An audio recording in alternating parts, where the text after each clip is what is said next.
My name is Jane. I was the maid in a house that sparkled on the outside and rotted from within.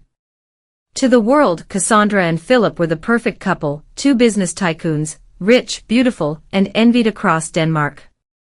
But behind those glass walls lived two forgotten children, an empty marriage, and a maid they underestimated. When I was rejected, humiliated, and silenced, I didn't cry. I waited. And then, I pulled the first thread. This is not a story about revenge. This is the truth they tried to hide. Before I continue, let me pause for a while and appreciate you all that have been so dedicated to this channel. You all have been so amazing, and I am really grateful. Your countless support will never go unnoticed.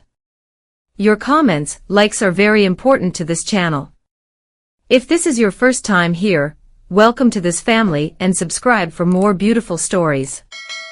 Now let me take you to the deepest part of this emotional, heartbreaking, betrayal, redemption and lovely story. They brought me into that house like I was part of a system, another piece of polished furniture to keep things running. Nothing more. I wasn't hired for love. I was hired to make life easier for Cassandra and Philip, the so-called power couple of Copenhagen. They had it all. A luxury home in Frederiksberg. Two beautiful children. High-rise offices that screamed success. They wore elegance like skin. Cassandra, with her luxury fashion brand, barely took off her heels. Philip, sharp in every sense, ran a booming logistics firm. Together, they were Denmark's favorite business darlings. But no one saw what I saw. Behind the designer curtains, their house was cold. Not cold from the Scandinavian wind, no, this was deeper. Emotional. Lonely. Philip and Cassandra hadn't touched each other with love in months. I lived under their roof and saw their rooms, their patterns. He came home late, she left early. Two ghosts passing each other in silence. No laughter, no fighting, just indifference. And let me tell you, that kind of silence is louder than any scream. And then there were the children. Timmy, 5 years old, full of questions and restless energy. Amara, 3, soft and wide-eyed, always clinging to her brother. They were beautiful, smart, but they were alone. Raised more by cartoons and strangers than by their parents. I tried to love them. I really did. At first, I believed in the job. I was grateful for the paycheck, the warm room, the new life in Denmark. I thought I could become a part of something bigger than myself. But weeks turned to months and nothing changed. No one asked how I was doing. No one noticed when I was sick. They just left schedules on the fridge, told me what to cook, when to clean, what to feed the children. Cassandra never looked at me. Philip barely spoke, except to say thanks or have the car ready. And that's when I started to resent it all. One rainy Thursday night, I brought Philip a cup of tea in his study. He looked up, tired, his shirt unbuttoned at the collar. He was alone, working late as always. I stood there, waiting for something human. A smile. A kind word. Anything. I made chamomile, I said. Might help you sleep. He looked at me, nodded, barely registered my presence. Thanks, Jane. I didn't move. You work too hard, I whispered. You need rest. Or, maybe company. He paused. His eyes met mine, but there was no hunger, no curiosity. Only exhaustion. And something else, disappointment. That's not appropriate, he said firmly. Your staff. Please don't do this. And just like that, I was invisible again. I left the room humiliated. But that night something broke inside me. Not just pride, but the illusion that I was part of their lives. I wasn't. I was background noise.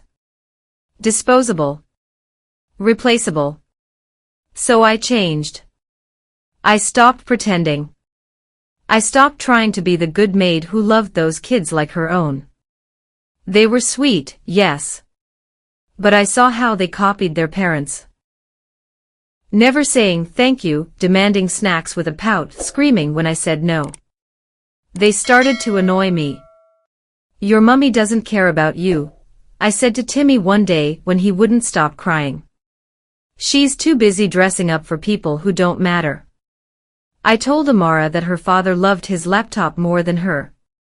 She didn't understand the words, but she saw my face. My coldness. And she stopped asking me to hug her. Each time I lashed out, it felt like justice. They ignored me. Now they'd feel what it was like to be ignored. Unloved. Unseen. Still, I kept up appearances. Cassandra never noticed. Philip assumed everything was fine as long as the house looked clean, and the children were fed. They never saw the bruises on Timmy's heart, or the silence growing in Amara's eyes. But someone else was watching. Mrs. Home, the neighbor next door, old, nosy, always tending her flowers. I didn't know she was watching from her window. I didn't know she saw me grab Timmy too roughly, or heard me scream at Amara when she spilled milk on the rug. I thought I was invisible. But Mrs. Holmes saw everything. And she was about to tear my mask off. The first time I noticed her watching, it was too late. Mrs. Holmes lived next door in a small white-bricked house with blue curtains and the nosiest eyes in Denmark. Always pruning her roses. Always accidentally outside whenever anything happened in the neighborhood. I thought she was harmless. Just a lonely widow with too much time on her hands. I was wrong. That afternoon was hot. The children had spilled juice all over the freshly polished floor, and I had just come back from the market, arms aching from bags. I'd had enough. How many times have I told you two to sit still? I yelled, slamming the bag on the counter. Timmy jumped. Amara whimpered. I wiped the floor furiously and glared at them. You two are just like your parents. Useless. I didn't know the window was open. I didn't know Mrs. Home was watering her tulips across the hedge with her phone recording everything. That night, she knocked on Cassandra's front door with a calm smile and a phone full of proof. A video. My voice echoing, my hands pulling Timmy too hard by the arm, Amara sobbing in the corner. When I walked into the kitchen later that night, both Cassandra and Philip were sitting in silence, eyes glued to that screen. I froze. My heart dropped. Cassandra was the first to speak. You've been hurting our children. I said nothing. Philip stood up slowly.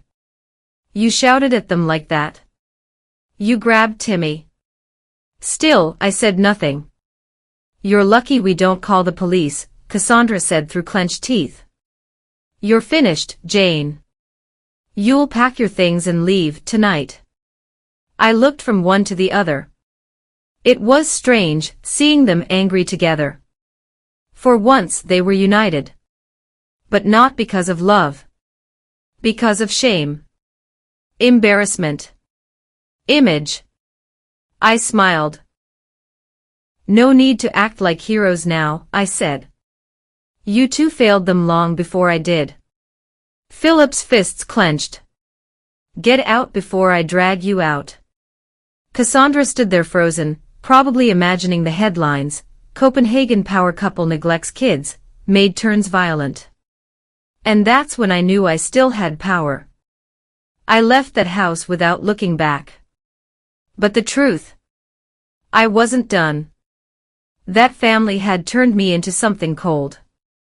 They had made me invisible. And now, I was going to make them feel the weight of my absence. Outside, I called someone I hadn't spoken to in a while, Eric, a friend who worked in communications. Let's talk, I said. I had a story to spin. One where I wasn't the villain. One where Philip had made advances on me. One where I was just a maid trying to protect two neglected kids from a collapsing home. Denmark loves drama, and they especially love taking down the rich. The next week, whispers started. Online blogs began hinting at something troubled in the perfect Peterson household. Photos of Cassandra looking stressed at her studio. Rumors about Philip being under investigation for something vague. I didn't need facts, just questions. Doubt. Enough to make the ground under their empire shake. And it worked. Cassandra's brand lost 2 investors within a month. Her name started trending, not for a new collection, but for an unfit home scandal. Philip's company received letters from anxious board members. He stepped down temporarily to focus on his family. But it was too late. Timmy had started therapy, haunted by what he called the scary lady. Amara stopped speaking altogether when new staff tried to care for her. The kids were scarred. And Cassandra and Philip. They finally saw each other. But not in love, in blame. They fought now. Often. Loudly. You see, I didn't destroy them. I just exposed them. They built their lives on neglect. I lit the match, sure. But the house was already soaked in gasoline. I watched from afar as they tried to fix things. They hired nannies, therapists, public relations experts. But none of that could undo the damage of years spent looking the other way. None of it could rebuild the trust they lost with their children, or each other. And me? I moved to Aarhus. Quiet life. Cleaning offices. I cook my own meals. I sleep well. Sometimes I see stories about them in the papers, always smiling, always pretending. But I know. I know the cracks behind the smiles. I know what their children remember. I know how cold their hearts were when they had everything. And I'm not sorry. Not even a little. Some people build castles out of sand and expect them to stand through the storm. That was Cassandra and Philip. Their marriage, their image, their family, all built on silence, distance, and luxury. No love. No warmth. Just appearances. They didn't know it, but their home had been breaking long before I ever stepped inside it. I was just the final crack that made the whole thing fall. After I left, they tried hard to keep control. Damage control, press releases, charity photo shoots with their kids, posing like the perfect couple. But Denmark isn't blind. The media smelled blood. And when the media smells blood, they don't ask questions, they tell stories. One article called Cassandra a cold designer mother. Another hinted at Philip's questionable judgment in hiring household staff. It didn't matter if my story wasn't entirely true. What mattered was that I told it first. And no one came to ask for my side. They already had it.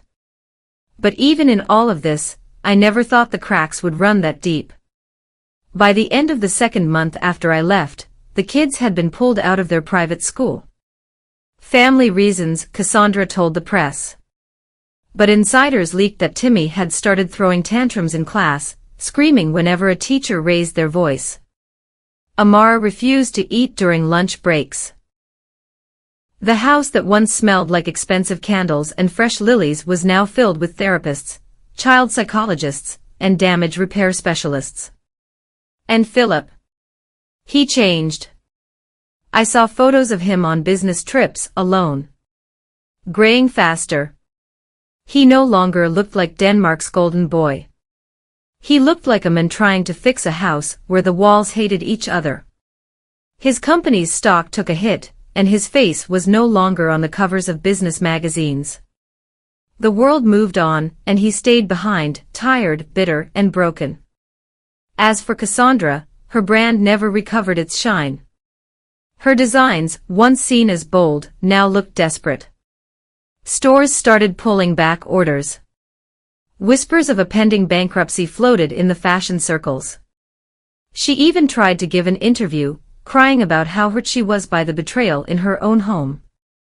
But no one bought it. People don't care for tears from marble statues.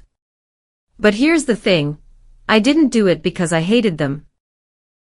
I did it because they refused to see me. I was in their home, feeding their kids, folding their clothes, watching their lives fall apart in real time, and they still treated me like wallpaper. And when I tried, that night, to reach out, Philip shut the door like I was dirt beneath his shoe. So I gave them a story they couldn't ignore. I didn't expect to become a storm in their perfect world. But now that I didn't step back. Eventually, I heard they separated. Quietly. No announcement. No screaming headlines. Just one of those silent divorces rich people do to save face. He moved to Odense, started a smaller business. She stayed in Copenhagen, trying to rebuild her brand. The kids? I don't know. And that's what haunts me. I still think about Timmy sometimes. About the time he tried to show me his drawing of a house with 4 stick figures, Mom, Dad, Amara, and him. And I said, not now, go sit down. I see Amara's little hands, clutching her teddy bear when she sat alone on the stairs waiting for someone, anyone, to pick her up. They suffered the most. And maybe they didn't deserve that. But love isn't just about presence. It's about presence of heart. Philip and Cassandra were there, but their hearts were elsewhere. Success had stolen them. I just exposed the crime scene. Now, I live quietly. I keep my head down. I clean offices and go home to a small apartment with no drama, no cameras, and no kids begging for love they'll never get. People ask if I'd ever work for a family again. Never. I've seen what's behind the marble floors and gold-plated dinnerware. I've seen the cold rooms where children cry and parents pretend not to hear. I've lived in the silence between 2 people who once said I do but forgot what they meant. Cassandra and Philip had everything. But they forgot to give each other, their kids, anything that truly mattered. So I broke what they built. And I have no regrets. If you find this story interesting and relatable, subscribe and hit on notifications. Your comments and likes are highly important for the growth of this channel. Thank you for watching. See you on the next one.